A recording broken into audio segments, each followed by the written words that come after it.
Charles Sommer was obsessed with the deep sea. There was something so fascinating about the wonders happening miles beneath the surface. Charles devoted his life to the idea that, one day, humans would be able to freely explore the deepest parts of the oceans. His lifelong pursuit left him in the middle of the Pacific, thousands of miles from land, on his research vessel, the Phoenix. His son, Scooter, who begged to join the trip and got his way as a birthday gift, spent most of his hours entertaining himself as his father was hard at work. A risky experiment, Charles had lost the support of multiple organizations before deciding to finance his work on his own. If successful, Charles would unlock the secrets long held by the sea. If not, significant damage would wreak havoc on the planet. Unfortunately for Charles, it was the latter that would take place. One miscalculation set off a chain of events leading to a massive explosion on the upper deck of the ship. By all calculations, the Sommers should have died in that instant. As fate would have it, the blast sent the ship to the ocean floor.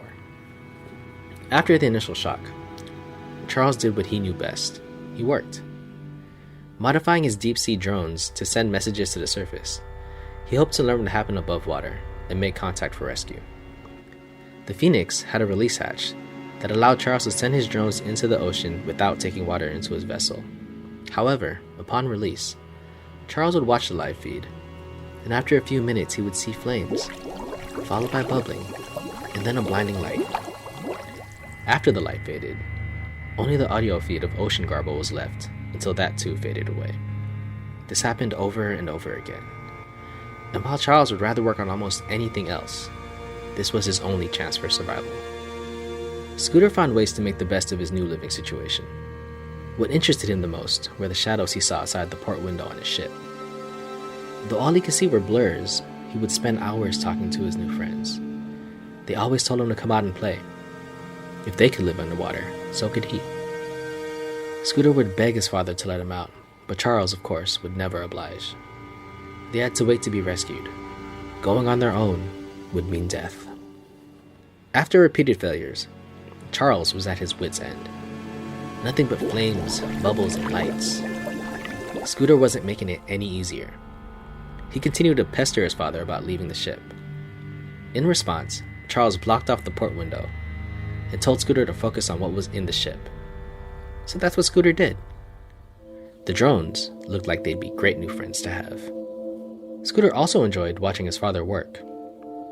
He must have picked up some tricks along the way, because while Charles was asleep, dismantling the release hatch was simpler than it should have been. Taking hold of a drone, Scooter was on his way to the surface. Charles was awoken by the water crashing into his bedchambers. He rushed to his lab to find the drone's live stream, and he realized that this was Scooter's doing. His focus, though, was that the drone was functioning and already closer to the surface than any previous attempts. No flames, bubbles, or blinding lights. Like the water filling the Phoenix, Charles was filled with the excitement that his son may have solved the problem that he couldn't. Scooter was going to make it above water. However, as Scooter was within arm's reach of the surface, his shirt was caught in the propulsion jet of the drone. Charles watched as Scooter struggled to break free, trying to swim away, only to have the other jet drag his son violently through the water. As Scooter ripped his shirt free, it was too late. He had spent his last burst of energy in the fight. Charles saw his son's body floating to the surface as the drone fell back into the ocean.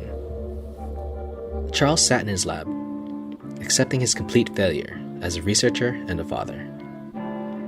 As the water filled his lab and brought him to his final breaths, Charles fixated on the feed. As he became submerged in the water, the audio that was once unintelligible now sounded like language. He brought his face to the screen and saw the shadows, Scooter's friends, and they seemed somewhat familiar, almost human. At that moment, there was an explosion in the lab, and as Charles released his final breath, the last thing he saw was the blinding light.